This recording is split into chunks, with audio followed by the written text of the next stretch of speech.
you doing, folks? Papa Joe here again. Boy, these bright lights, I'm telling you. I'm glad they work for this, but they don't work for my headache. Standing around the yard today, talking to the company owner. Pretty good company I work for overall. I mean, I've got issues. You heard me rant the other night. I've got issues. But, me and him was shooting a bull. Good old boy.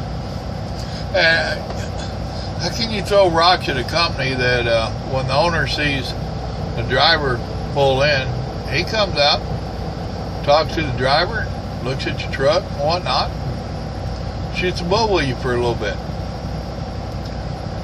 Ain't too many companies do that. So kudos to this company for that. Larry, you're cool. But I've been out here for a minute or two. We get swapping stories. More or less, he listens to mine, to be honest. I mean, we talk, but he listens to some of my old trucker stories. And I got telling him one today, and y'all had asked for some stories, so I figured I'd share it with you. Figured I'd tell it to you. I used to haul boats. I liked it. It was a good gig. Hauled them out of Tennessee, mostly to Canada. We had other drivers that couldn't go to Canada, so they handled the majority of the boats here in the States. Although I did some of them too. But I was one of their Canadian runners. And it was pretty cool. I liked it up there. About my second winter up there, I guess, running up there. Had KWs, T600s. No winter package on them at all, which I'd questioned the boss about. And no blankets, tanks exposed, the whole bit. And Canada gets cold. Canada has a whole lot of nothing. I got up there and they had one of them storms blowing through there. Temperature was like minus 29 degrees. Wind chill factor was like minus 59 degrees. I had double the additives in my fuel, the anti-gel additives. I had double in my fuel. And in them situations, for you that don't know, you want to keep them tanks as full as possible. And you definitely want to keep anti-gel winterized, that fuel. Despite what they tell you at the pumps in it, put more in it. But the more fuel you have in there, the harder it is for it to gel. That's my theory. Well, I'm driving down the road in the middle of nowhere. Snow-covered roads. Up there, the majority of the roads, they don't plow until after the storm. It ain't like down here. Down here, they want to start plowing them as soon as they can. It makes them slicker. You get up there, they don't plow them. At least you've got some snow to drive on. Once in a while, it's hard to tell where the road is. But my truck gelled up driving down the road. Not a good scenario. So I eased over. I could still tell where I was at and all that. The road wasn't lost. Wasn't far from it. So I eased over, got out of the way. And I called the lease company because our trucks were leased. Called the lease company, let them know where I was at to the best of my ability. And because sometimes up there it's hard to tell. All I could do was bring up on the GPS and it says I'm this close to, this is the closest place to me. So I let them know. First thing I did when that truck shut down on me though, I jumped in the back and I got naked.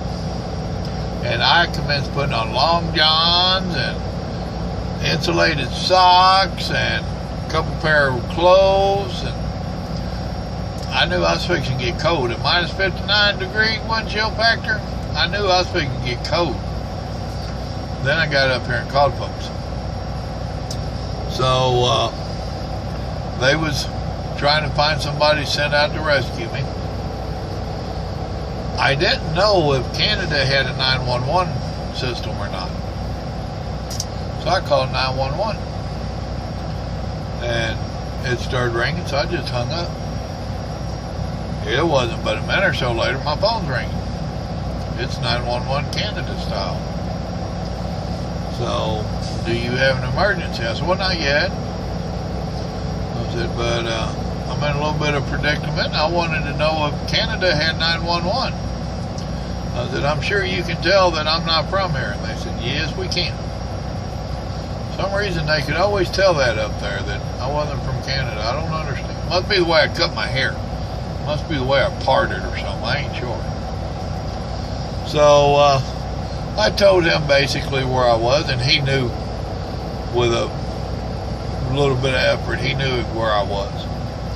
He told me, he said, now, you get in the bind, he said, we can have a constable there in 15-20 minutes. Well, cool, that's good to know. So, with that, we hung up. About every 20 minutes, they called me and started asking different questions, make sure I was all right, you know. And about that second or third call, I don't remember, they wanted to know my weight, my height, my hair color, my eye color, and I said, dude, I said, what you're doing is getting information for a recovery. I said, we don't want to do a body recovery. We want to do a rescue. We don't want to wait that long. We kind of chuckled about it and whatnot, and he informed me that it was protocol that they had to do this just in case. I don't like y'all's just in case up here. So, but they wound up calling me about 3 times and let me know just to call them back.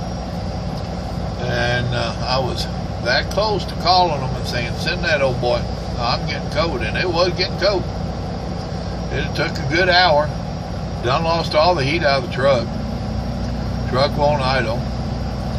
So by the time I was ready to give up on it, car pulls up behind me. Truck, pickup.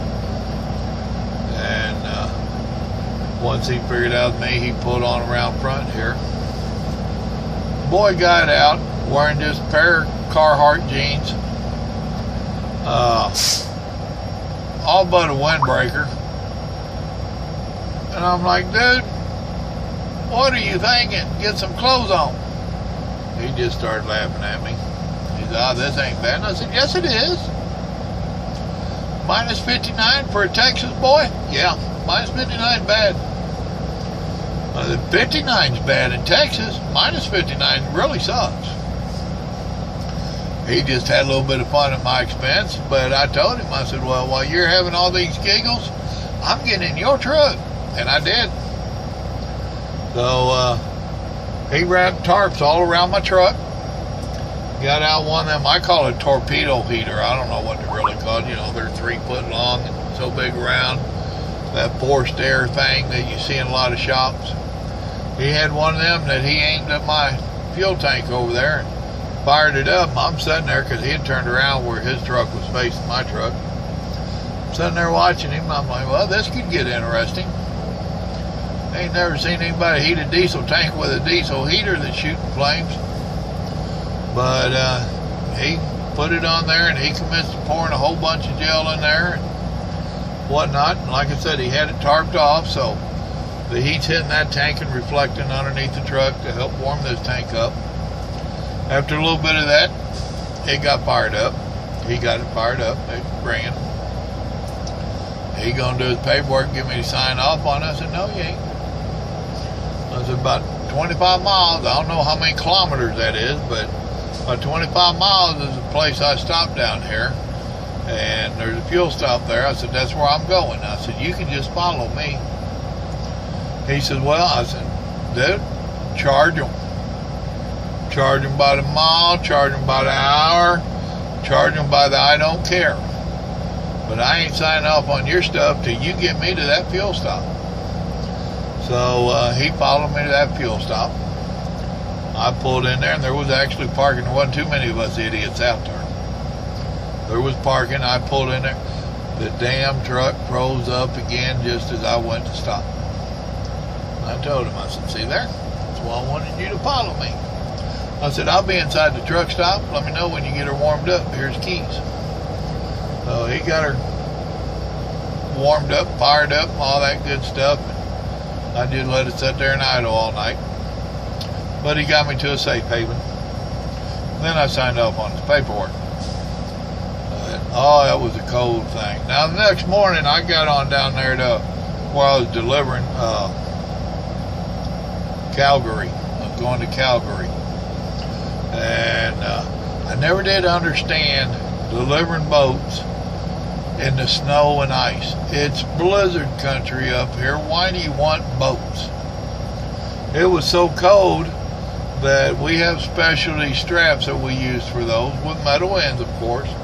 One of the metal ends broke. You know, you ever watch that ice road truckers and you see the metal break because it's so cold? Been there, done that. And it does break. It gets so cold, that stuff will break. I'm like, this is too cold for this southern boy. But good Lord took... Oh, and I didn't tell you that part. I'd been sitting there and there was trees over yonder. When I got out to walk over to his truck, I looked over and there's a big old cross. There was Jesus sitting over there watching me. So he had my back. He had me. I thought that was awesome. That was a good little kicker. But, yeah, there you go. There's one of them trucker stories you wanted, and that one's true, I guarantee you. But remember, God loves you, and so do I. If y'all come out here, you'll get a few like this, guarantee you. All right, y'all have a good evening now. Good night.